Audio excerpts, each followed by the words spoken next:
orgánica. Se llama así porque inicialmente se pensaba que eran los compuestos orgánicos solamente los que, o mejor dicho, los seres vivos, los que tenían este tipo de compuesto. Pero después de que Wohler hizo la síntesis de la urea, en un laboratorio ya se vio que no eran los seres vivos los que tenían solamente esta clase de compuestos, sino que también se podían hacer en el laboratorio, y después pues se sintetizaron en laboratorio muchísimos compuestos en base del carbono, y actualmente hay más de 10 millones de compuestos que contienen carbono. Entonces es la química que más se trabaja, que más ha servido para la industria, es la química del carbono. Entonces, ¿a qué se debe esta importancia de la química del carbono y por qué es que se pueden formar tantos compuestos? La importancia, digamos, actualmente cuando nosotros hablamos de energía y de fuentes de energía, siempre vamos a llegar al petróleo, ¿verdad? Que es lo que más se utiliza y lo que está produciendo y ha producido guerras, ¿no? Porque el petróleo mueve a los países, mueve la economía de los países. Y entonces, ahí hay la importancia de la química del carbono, porque de los hidrocarburos, o sea, de los combustibles fósiles, es lo que se toma como base para el desarrollo de los países, aunque eso no sea una política sana, es decir, basar el presupuesto de los países en base al petróleo, eso no es lo más sano, pero esa es una realidad y que nosotros también la vivimos. Ahora, ¿por qué es que se pueden formar tantos compuestos del carbono? Ya esa es la parte realmente técnica, lo que nos toca ver por ahora. Ya, cuando nosotros decimos la química del carbono y hablamos de que el carbono tiene 6 electrones y tiene 6 protones, al menos el carbono 12, ¿verdad? El carbono 12 o el 14, todos tienen 6 protones, pero el carbono 14 tiene 2 neutrones más. Entonces, ¿cuál sería la configuración electrónica del carbono? Si hacemos 1s, 2, 2s2, 2p2, ¿verdad? Sería la configuración electrónica. Serían los 6 electrones. Pero cuando aquí nosotros tenemos en los electrones P, tenemos que hay PX, PY y PZ, ¿verdad? Entonces, cuando hay esta configuración así y los niveles energéticos S y P están cerca, se completa este nivel y sería 2PX sería 1, 2PY1 y 2PZ 1, ¿verdad? Entonces tendríamos aquí que en el nivel 2, en el segundo nivel energético, tendríamos 4 electrones, ¿verdad? 1, 2, 3 y 4. Si tenemos 4 electrones en el nivel energético, nosotros podemos representar en el segundo nivel energético, que es el último en este caso, nosotros tendríamos, tendríamos así, representando los electrones de esa manera. Pero, como según la regla del octeto, todos los elementos tienden a tener, ¿cuántos electrones? 8 electrones. Entonces, es fácil para el carbono captar 4 electrones y completar su octeto, ¿verdad?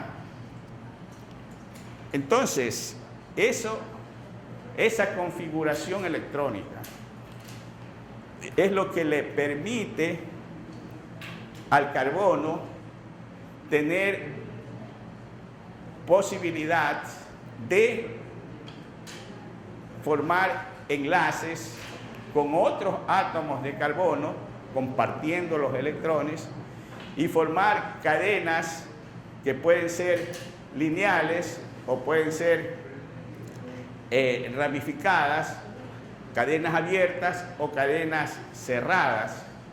Y también nosotros podemos ver que, por ejemplo, si este carbono ya toma 4 hidrógenos, es decir que nosotros tenemos aquí que un hidrógeno se enlaza de esta manera,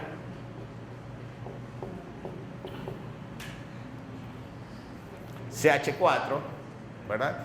Y aquí estaría compartiendo, cada átomo de carbono puede compartir 4 electrones, y entonces aquí comparte con el hidrógeno, acá con otro hidrógeno puede tener 4 posibilidades de captar o de compartir 4 electrones. Ahora, aquí ya tenemos un compuesto, pero yo puedo sustituir, ya, vamos a suponer, si yo pongo aquí H, he sustituido un hidrógeno por un cloro, o puedo sustituir 2 hidrógenos por 2 cloros, o puedo sustituir 3 hidrógenos por 3 cloros, o por último los 4 hidrógenos por 4 cloros. Ya, entonces yo tengo clorocarbono, diclorocarbono, triclorocarbono o tetraclorocarbono, ¿verdad? Ya, entonces, si en lugar de sustituir con cloro, puedo sustituir con bromo, con cualquier otro elemento yo puedo sustituir el hidrógeno. Entonces ahí nos damos cuenta de que se pueden formar muchísimos compuestos, y lo mismo si tenemos cadenas que pueden ser cadenas lineales en este caso, ya, y en estas cadenas yo tengo que saturar, digamos, los 4 enlaces, ya, y entonces aquí tendría posibilidad de 3. Aquí en este, ¿cuántas posibilidades hay? Hay 2, y aquí hay 3, por ejemplo.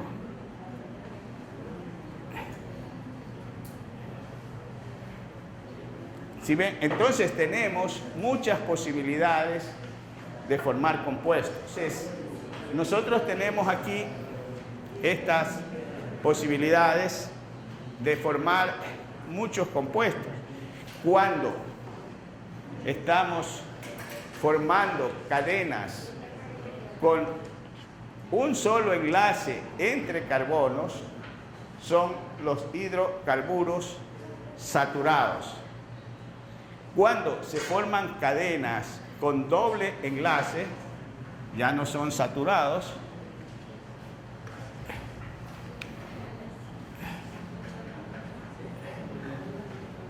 Por ejemplo, aquí yo tengo posibilidades de poner hidrógeno aquí. Si tengo este, tengo hidrógeno aquí, hidrógeno acá, ¿verdad? Entonces, cada carbono está compartiendo 4 electrones, ¿verdad? O puedo tener un triple enlace, y entonces, ¿cuántos hidrógenos puedo poner aquí? Solamente uno. Ya. Entonces, cuando nosotros tenemos la posibilidad de tener los 4 enlaces con hidrógeno, decimos son los hidrocarburos saturados, o que se llaman alcanos. Esto es lo que vamos a ver. Alcanos. Cuando tenemos por lo menos un doble enlace, son los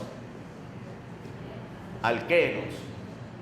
Y cuando tenemos un triple enlace, son los alquinos. Ya. Entonces, hay muchísimas posibilidades de formar cadenas con un enlace, con 2 enlaces o con 3 enlaces, hablando de los hidrocarburos que son de cadena abierta. También hay los hidrocarburos aromáticos, pero por ahora no vamos a ver esto.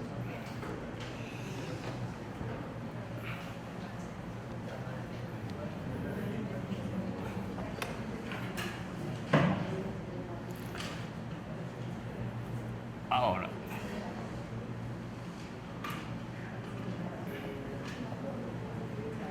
si nosotros tenemos los compuestos de los alcanos, alquenos y alquinos, y aquí si ponemos el número de carbonos, ya, estos responden a la fórmula CnH2n más 2.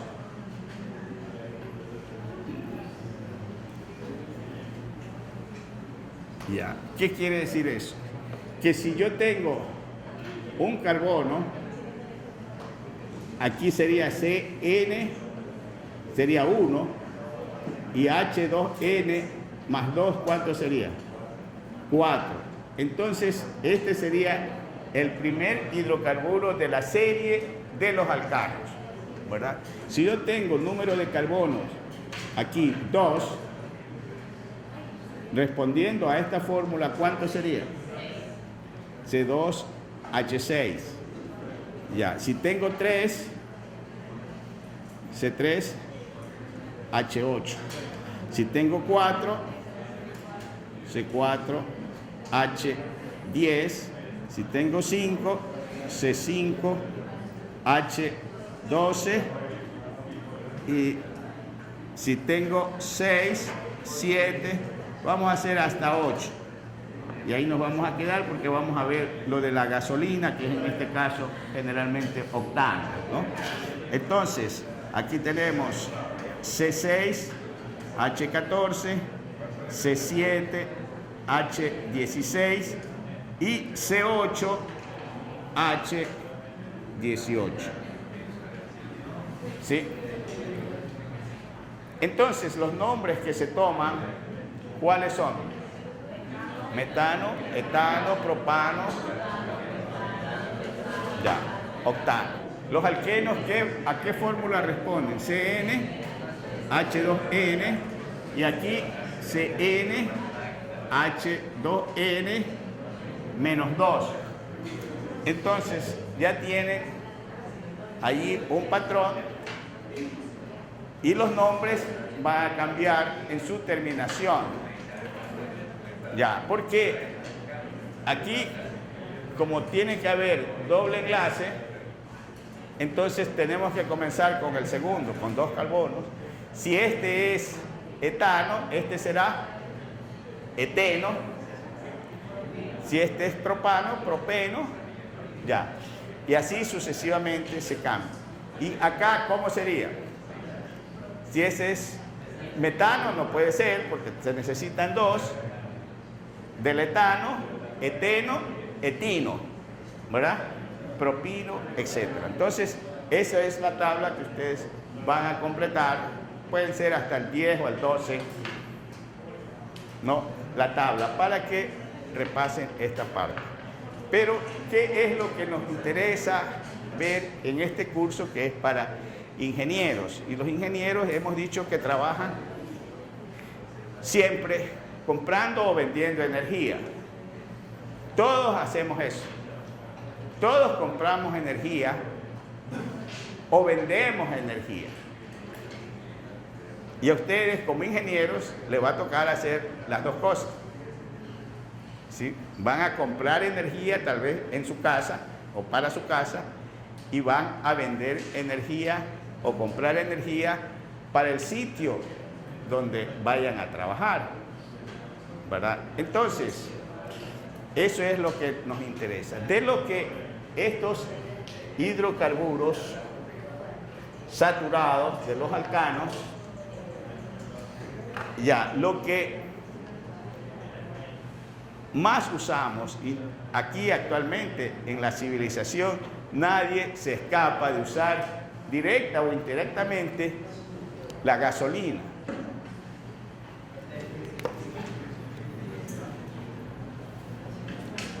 Ya. ¿Y qué es la gasolina? Vamos a ver.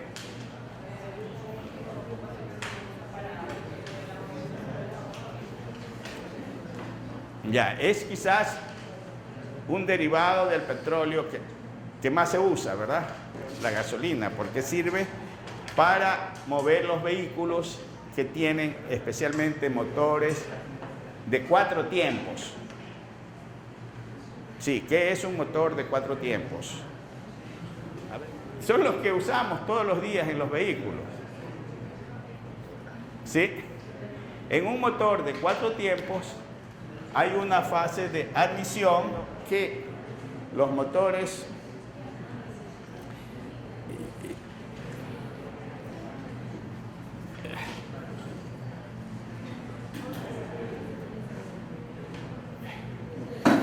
de 4 tiempos son los que usamos más en los vehículos, que pueden ser gasolina o puede ser también diésel.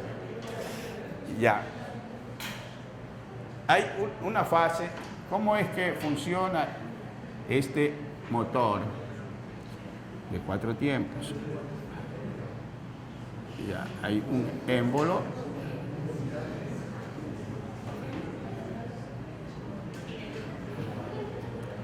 Ya, y entonces hay una entrada del combustible. Ya. Y luego esto se mueve, este pistón que está con la excéntrica, la biela, no la que se toma, sino ya. Entonces entra el combustible, se comprime, se quema y luego los gases salen por el tubo de escape, ¿no? Se dirigen al tubo de escape. Y eso se hace en 4 tiempos, ¿verdad? Entonces, esta gasolina, nosotros la compramos y pagamos, ¿por qué? Por el octanaje. ¿Sí? Ustedes ven en las gasolineras que hay gasolinas de 92 octanos, y hay gasolinas de 86 octanos, de 84, eso depende. Entonces, la gasolina tiene un precio por su octanaje. ¿Y qué quiere decir eso de octanaje o índice de octano? Ese índice de octano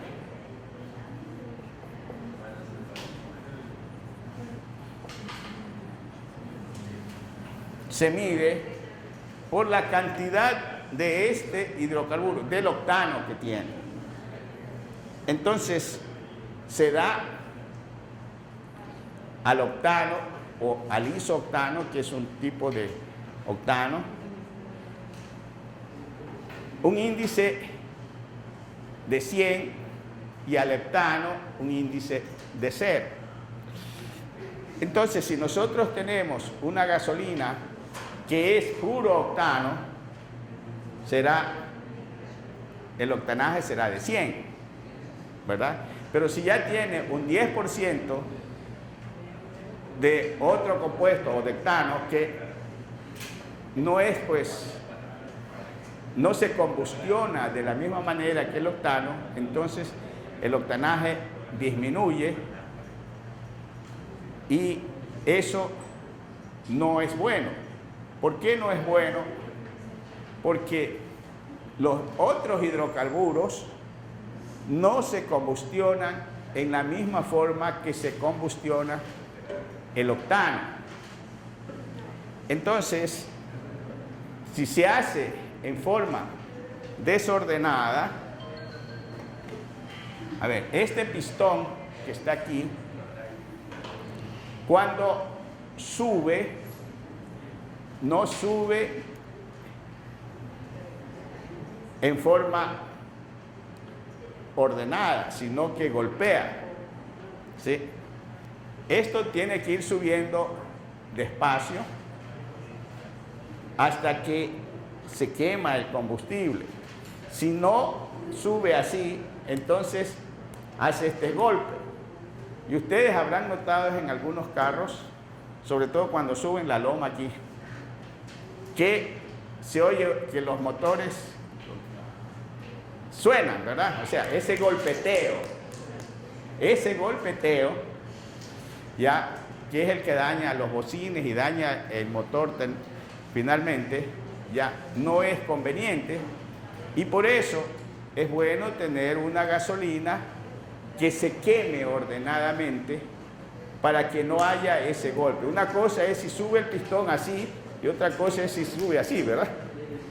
Ya, entonces ese golpeteo hay que eliminarlo poniendo gasolina de alto octanaje o también a veces aditivos como el tetraetilo de plomo que se usaba antes, pero eso se prohibió porque el plomo sale con los gases de combustión y se hicieron estudios en las ciudades, en todas partes se hicieron, especialmente en México y aquí en el Ecuador también se hicieron estudios, y quienes salían perjudicados eran los niños, porque como el plomo es pesado, entonces los gases bajan y los niños, especialmente los que limpian zapatos, los lustrabotas, presentaban en la sangre plomo más allá de lo permitido.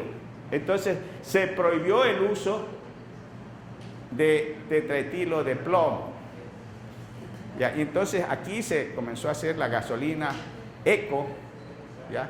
Con otros compuestos que no eran tetraetilo de plomo, o también subiendo el octanaje.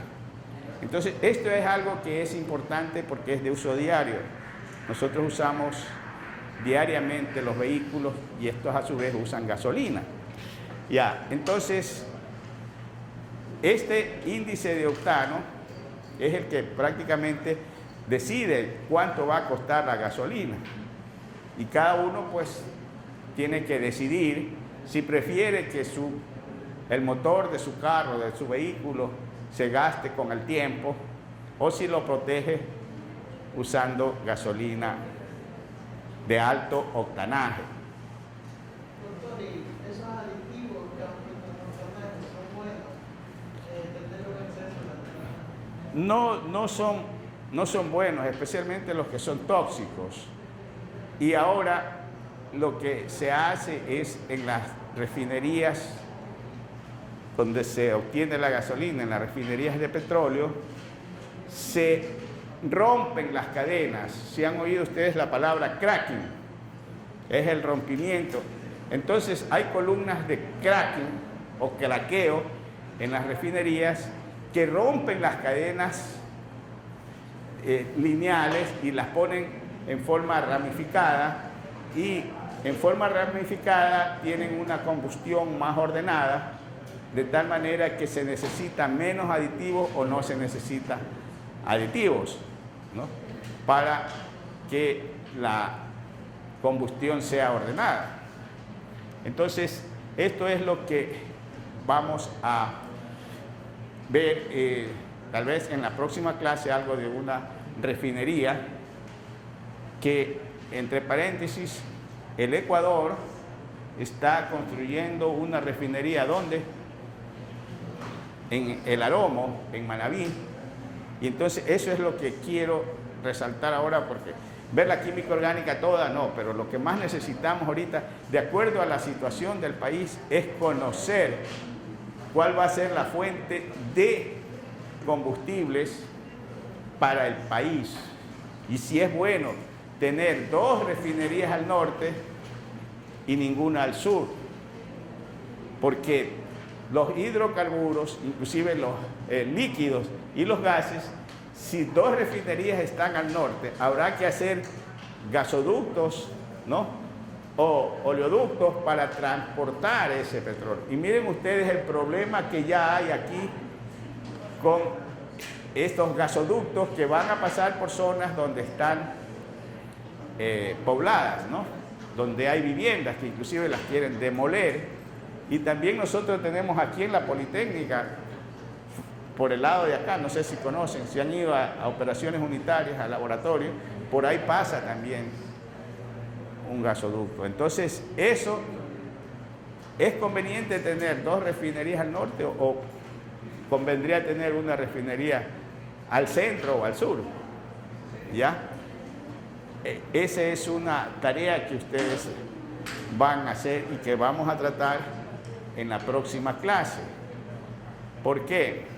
Porque ese es el problema que van a vivir ustedes, que ya lo estamos viviendo, pero que puede agravarse si no se termina la refinería o si se construye la refinería y luego no tenemos petróleo para abastecer una refinería de 300,000 barriles diarios, si actualmente la producción es de 500,000 barriles, ¿ya? Y de esos 500,000 barriles es lo que se exporta, y entonces o hay dinero para exportar petróleo, o hay petróleo para exportar, o hay para abastecer la refinería. Si pudiéramos vender todo el petróleo en forma de derivados, estaría bien. Pero allí viene la incógnita. ¿Cuál petróleo se va a tratar en esta refinería? Cada refinería que produce estas gasolinas y otros derivados ya es diseñada para tratar un tipo de petróleo. ¿Cuál es ese petróleo que vamos nosotros a procesar? Entonces, por eso es importante ver, ya que vemos la parte de química orgánica, ver un poco en forma más amplia los hidrocarburos y cuál es el proceso que se da a estos hidrocarburos para obtener los derivados. E inclusive, como les digo, pensar un poco, ya está diseñado, mejor dicho, ya está escogido el sitio donde se va a instalar una refinería y luego pues habrá que transportarlo, ¿verdad? Había una posibilidad de tener con el gas del Golfo, entrar a fabricar urea, porque nosotros tenemos azufre, ¿no? Y se pueden fabricar algunos compuestos a partir del gas, lo cual sería pues conveniente porque también se ha importado en grandes cantidades fertilizantes. Entonces, si hubiera esa posibilidad, también quiero que ustedes vean, sobre todo a los ingenieros químicos, que vean esa posibilidad de tener otras opciones con el petróleo, no solamente de exportarlo como petróleo, sino de exportar derivados, combustibles y también productos petroquímicos. A los alcanos, porque esto tiene que ver con los combustibles y ya vimos que el mundo atraviesa una crisis energética y que si nos dedicamos a ver energías renovables, es porque esta función, o mejor dicho, esta serie de hidrocarburos que son utilizados como combustibles fósiles, digamos, en gran parte, ya han llegado a su límite, digamos, de tolerancia dentro del contexto ambiental. Entonces, hay muchos tratados, especialmente el de Kioto, que pedía que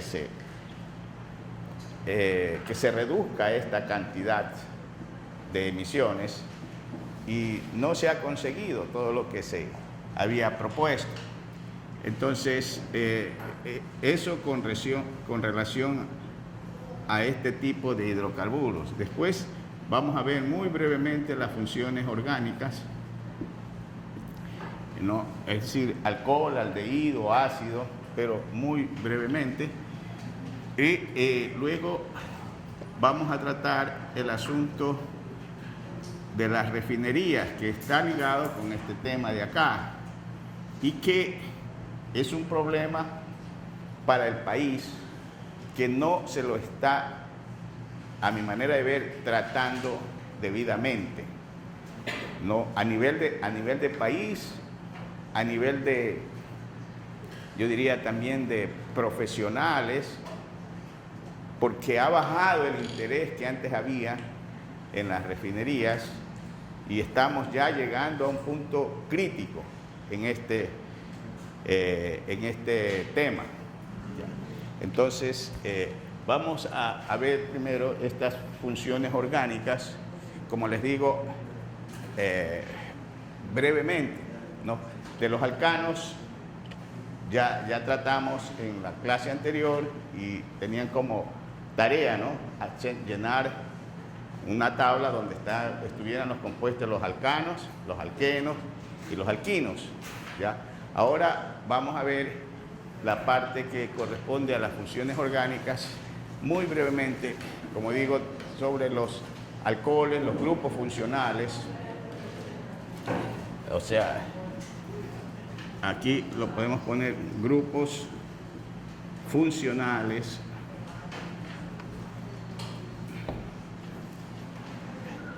Hay 17 tipos de funciones orgánicas, ya. Entonces, lo que vamos a ver más son el grupo de los alcoholes, ¿no?, y el grupo de los ácidos y aldehídos. Bueno, entonces, pero aquí tenemos los distintos grupos funcionales, que son, esto se refiere ya no a cadenas lineales, sino a cadenas cerradas o cíclicas. Ya, a ver, veamos la otra.